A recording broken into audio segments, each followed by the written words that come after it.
இன்னைக்கு நான் நம்ம நியூ கிரேஸ் ரெஸ்டாரண்டோட சவுத் இந்தியன் கிச்சன்ல இருந்து பேசிட்டு இருக்கிறேன். சவுத் இந்தியன் கிச்சன்ல இருக்கிற அதை பார்த்தீங்கன்னா நம்ம பண்றது வந்து கொத்து புரோட்டா. ஒரு ஸ்கூலுக்கு 70 ஸ்டூடெண்ட்ஸுக்கு வந்து அவங்க ஸ்கூல் டே ஃபங்க்ஷனுக்கு சிக்கன்ல கொத்து புரோட்டா கேட்டிருக்கிறாங்க. கேஸ் கம்ப்ளைண்ட் எல்லாருமே தெரியும். கேஸ் கம்ப்ளைண்ட்ல கேஸ் ப்ராப்ளம் வர்றதுக்கு இப்போ இருக்க சிச்சுவேஷன் எல்லாருக்குமே தெரியும். கேஸ் கிடைக்கல, அதனால நம்ம வந்து ஃபுட்டை பண்ணாமல் இருக்க முடியாது. வந்து நம்ம ஆக்சுவலாக நம்ம கொத்து புரோட்டா கல்லில் தான் பண்ணுவோம். நீங்கள் பார்த்துருப்பீங்க, சின்ன ஷார்ட் வீடியோலாம் போட்டிருக்கிறேன். கொத்தி தான் பண்ணுவோம். இது அதுக்கு வழி இல்லாதனால என்னன்னா நம்ம சிக்கன் மசாலா பண்ணியிருக்கிறோம். புரோட்டா நம்ம ஏற்கனவே 5 மணி நேரத்துக்கு முன்னாடி நம்ம புரோட்டா நல்லா அடிச்சு நல்லா ஆற வச்சு அதை லைட்டாக வந்து நல்லா சின்ன நல்ல நைஸா நல்ல நைஸா கட் பண்ணி வச்சிருக்கிறோம். மற்ற மாதிரி கொத்துனா லைட்டா பிச்சு போட்டுரும். அப்போ நம்ம கொத்துற டைம்ல வந்து ஈஸியாக அது வந்து குழஞ்சி வரும். இது நம்ம வந்து சட்டம் போட்டு தான் இடிக்கணும். அப்போ நமக்கு டைமிங் இடிக்கும். ப்ளஸ் என்னன்னா ரொம்ப அது சின்னதாகி வராது. அதனால நல்ல நைஸா சாப் பண்ணி வச்சிருக்கிறோம். அதான் அதோட அர்த்தம், சாப் பண்ணி வச்சிருக்கிறோம். இப்போ பெரிய உருளி வச்சிருக்கிறோம். நம்ம இந்த 70 பேருக்கு நம்ம விசாலமா 150 பேருக்கு கணக்கு பண்ணக்கூடிய அளவில் ஒரு அகண்ட பெரிய உருளி தான் வச்சிருக்கிறோம். உருளியில் இப்போ நம்ம 2 லிட்டர் எண்ணெய் சேர்த்துக்கிட்டா நம்ம டைம் கருத்தில் கொண்டு இங்கே பாருங்க மசாலா சூப்பராக ரெடி பண்ணி வச்சிருக்கிறோம். இந்த மசாலா பார்த்தீங்கன்னா சிக்கனை வந்து பொரிச்சு தான் மசாலா பண்ணியிருக்கிறோம். சூப்பராக கொஞ்சம் செமி கிரேவி பக்கத்து பண்ணி வச்சிருக்கோம். அப்போ இது வந்து இந்த புரோட்டாய் உள்ளாடி இந்த மசாலா பிடிச்ச டைமில் ரொம்ப ட்ரையாக பக்காவாக இருக்கும். இவ்வாறு எண்ணெய் ஆகிட்டு அதை காட்டுறோம். ப்ரொசீஜர் அப்படியே ஸ்டார்ட் பண்ண போகிறோம். சின்ன நேரத்தில் 7 கிலோ வெங்காயம் எல்லாம் போட்டுங்க. 70 பேருக்கு 7 கிலோ வெங்காயம் சேர்க்குறோம். இந்த வெங்காயத்தை நம்ம ஓரளவு வதக்கி போட்டாலும் ரொம்ப 100% வதக்க வேண்டியது கிடையாது. கருகருந்து நம்ம கடித்த டைமில் இருக்கோம். அதே டைமில் பச்சை இருக்கக்கூடாது, நல்லா குழஞ்சம் போகணும். நம்ம பேருக்கு கொஞ்சம் தக்காளி சேர்க்கணும். ஜாஸ்தி சேர்த்தாலும் புளி போகிறோம். 1 கிலோ அளவு தக்காளி சேர்க்கணும். இது நம்ம வந்து வெங்காயத்தில் உள்ள அந்த இனிப்பெல்லாம் டேஸ்ட் பண்ணுறதுனா ரொம்ப ஓவராக சேர்க்கக்கூடாது, சேர்க்காம இருக்கக்கூடாது. கிண்டி விடலாம். கேஸ் இல்லாத டைமில் கூட பார்த்தீங்கன்னா நமக்கு ஆர்டர் தரவங்களுக்கு நம்ம இல்லை அப்படின்னு சொல்லக்கூடாது. அப்படிங்கிறதுனால தான் நம்ம இந்த ஆர்டரை வந்து இவ்வளோ ரிஸ்க் எடுத்து பண்ண பாருங்க. எவ்வளோ உருளி எவ்வளோ பெருசாக இருக்குது அப்படின்னு சொல்லிட்டு அப்படி வந்து 4 கிலோ பச்சை மிளகு சின்ன நறுக்கினதும் சேர்த்துக்கிறோம். நீங்களும் ஆர்டர் இருந்தால் தயங்காமல் தரலாம். நம்ம ஏதாவது ஒரு வழியில் உங்களுக்கு ஃபுட்டு பண்ணி தரும். கேஸாக இருந்தால் கேஸு, விறகாக இருந்தால் விறகு.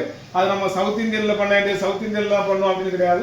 சைனீஸ் கான்டினென்டல் இல்லை வந்து ஃபாஸ்ட் ஃபுட் எதுவாக இருந்தாலும் நம்ம வந்து என்ன பண்ண போகிறோம், விறகடுப்பில் இருந்தாலும் பண்ணி தான் தர போகிறோம். இப்போ ஃபாஸ்ட் ஃபுட்டை கூட நாங்கள் வந்து பார்த்தீங்கன்னா நம்ம அந்த விறகடுப்பில் பண்ணுறோம். அது கூட நான் உங்களுக்கு இன்னும் வரக்கூடிய நாட்களில் வீடியோ எடுத்து காட்டுறோம். இப்போ பார்த்தீங்கன்னா 1/2 கிலோ இஞ்சி பூண்டு பேஸ்ட்டு சேர்த்துக்கிறோம். கிண்டி விட்டுக்கிறோம். பச்சை வாசனை 4 கட்டு. கொஞ்சமாக உப்பு சேர்க்கணும். ஏற்கனவே நம்ம புரோட்டாவில் உப்பு சேர்த்துக்கிறோம். அதனால இந்த வெங்காயம் தக்காளி மசாலைக்கு தேவையானது மட்டும் சேர்த்தா போதும். நம்ம சாப்ஸ்லேயும் எல்லாமே உப்பு சேர்த்துக்கிறோம். அதனால லிமிட்டாக சேர்க்கணும். இப்போ பார்த்தீங்கன்னா இந்த 70 கொத்து புரோட்டாவில் 70 முட்டை அடித்து வச்சுருக்கோம். அந்த முட்டையை சேர்த்துக்கிறோம். முட்டையை சேர்த்து நல்லா கிண்டி விடுறோம். 2-3 நிமிஷம் போல முட்டை நல்லா ட்ரை ஆகுறத பொறுமையாக கிண்டி விடணும்.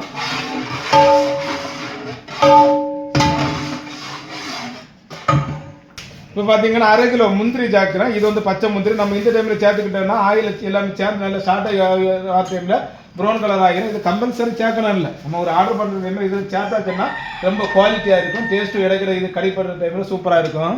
இப்போ பாருங்க, நம்ம ஏற்கனவே சாப்ஸ் ரெடி பண்ணி சொன்னேன். சிக்கனை பொரிச்சு தான் பண்ணியிருக்கிறோம். செமி கிரேவி போல். இதை இப்போ சேர்த்து நல்லா கிண்டி விட போகிறோம்.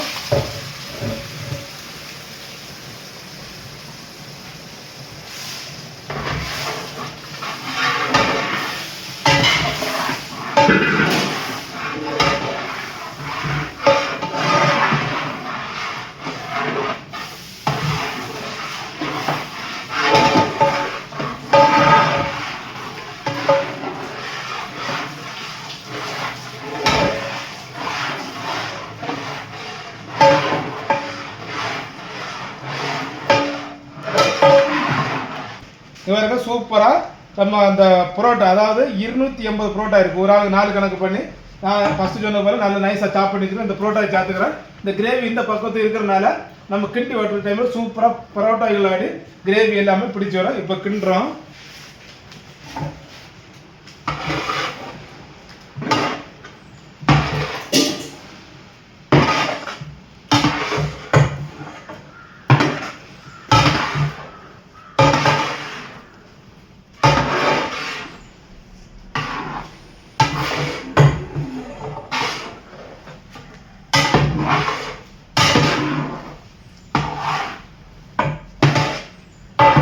நேரம் அப்படியே கிண்டி வர டைமில் நல்லா பக்காவாக ட்ரை ஆகி வந்துடும்.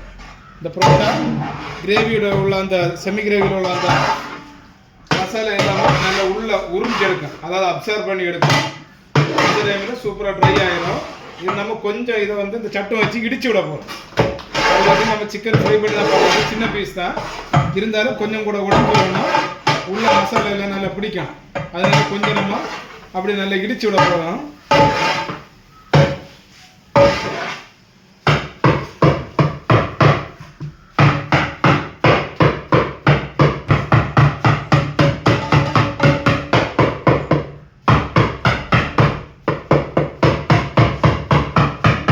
வேறு நல்லா ட்ரை ஆகி வருது. இதில் அந்த ஒட்டை தொடங்குதுன்னு சொன்னாலே நல்லா ட்ரை ஆகி வருதுன்னு அர்த்தம். இனி ரொம்ப கவனமாக கிட்டி வரணும். நம்ம உருளியில் பண்ணுறாங்க, உருளியில் அடியம் பிடிக்கக்கூடாது. அதுக்கு இந்த அளவு டெம்பராக இப்படி வரணும். இப்போ அந்த சூப்பராக கொத்து பரோட்டா ரெடி ஆகும் போது ஒரு பிடி கருவேப்பிலை, 1/2 கிலோ அளவில் கருவேப்பிலை, பச்சை கருவேப்பிலை சேர்க்குறோம். இனி மணத்துக்கு வேண்டி கொஞ்சம் கூட தேங்காய் எண்ணெய் மேலே சேர்க்க போகிறோம். தேங்காய் எண்ணெய் பாருங்க, இது VVR கோகனட் ஆயில் எங்குமா அப்படியே சேர்த்துக்கிறோம். நைஸாக நறுக்கிற மல்லியில் சேர்க்குறோம் ஒரு பிடி. ஃபைனலாக ஒரு மறுமரிச்சு அடுப்பில் இருந்து கீழே இறக்குறோம். சூப்பரான சிக்கன் கொத்து பரோட்டா 70 பேருக்கு நம்ம சவுத் இந்தியன் அடுப்பில் வச்சு விறகு அடுப்பில் ரெடி பண்ணிட்டோம். இப்போ நம்ம இந்த கொத்து பரோட்டாவை அடுப்பில் இருந்து கீழே இறக்கிக்கிறோம்.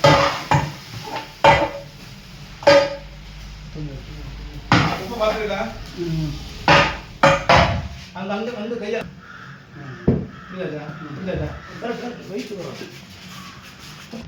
இப்போ அடுப்பில் இருந்து கீழே இறக்கி வெளியில் கொண்டு வந்துட்டோம். பாருங்க சூப்பராக ரெடி ஆகிட்டு. இப்போ ஒரு சாசரில் கொஞ்சமாக எடுத்து நான் உங்களுக்கு டேஸ்ட்டு பார்த்து சொல்கிறேன். கொஞ்சமாக டேஸ்ட்டு பார்த்து சொல்கிறேன். இப்போ நான் வந்து கிச்சனில் வெளியே வந்துட்டேன். உள்ள பயங்கர சூடு.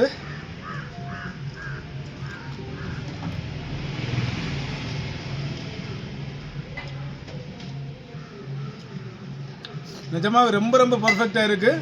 நீங்கள் ட்ரை பண்ணி பாருங்கள். என்ன ஆர்டர் இருந்தாலும் கான்டாக்ட் பண்ணுங்கள். நம்ம அந்த உருளியில் போட்டு பண்ணனே சொல்ல முடியும். நம்ம கல்லில் பண்ணுறது வரையும் ரொம்ப டேஸ்ட்டாக இருக்குது அப்படி தான் சொல்லலாம். பல்காக வேறு பண்ணியிருக்கிறோம். இதே போல் 1000 இருந்தால் கூட நாங்கள் செய்ததுக்கு ரெடியாக இருக்கிறோம். என்ன ஃபங்க்ஷனாக இருந்தாலும் தயங்காம எங்களை கான்டாக்ட் பண்ணுங்கள். அட்ரஸ் எல்லாமே டிஸ்கிரிப்ஷனில் பண்ணுறோம். இது நம்ம ரெஸ்டாரண்ட்டில் வச்சு தான் இந்த ஆர்டர் பண்ணிகிட்டு இருக்கிறோம். எதுவாக இருந்தாலும் பண்ணிட்டு ரெடியாக இருக்கிறோம். மத்தியானம் வந்து நமக்கு சாப்பாடு ஆர்டினரி சாப்பாடு, கிழங்கு மீன் சாப்பாடு உண்டு, பிரியாணி உண்டு. நைட்டு வந்து கிட்டத்தட்ட எல்லா வெரைட்டிஸும் உண்டு. தைரியமாக வந்து சாப்பிட வரவங்களும் ஃபேமிலியாக வந்தால் கூட வந்து அதுக்குள்ளே கேபின் இல்லாமல் வச்சுதான் பாருங்கள். செட்டப்பு உங்களுக்கு ஓரளவு தெரியுது. இங்கிட்டு பார்த்தாலே எல்லா செட்டப்பும் வச்சுருக்கிறோம். ஆர்டர் இருந்தால் கான்டாக்ட் பண்ணுங்கள். அடுத்த வீடியோவில் வேறு ஒரு ரெசிபியோடு உங்களை மீட் பண்ணுறேன். Bye bye, thank you.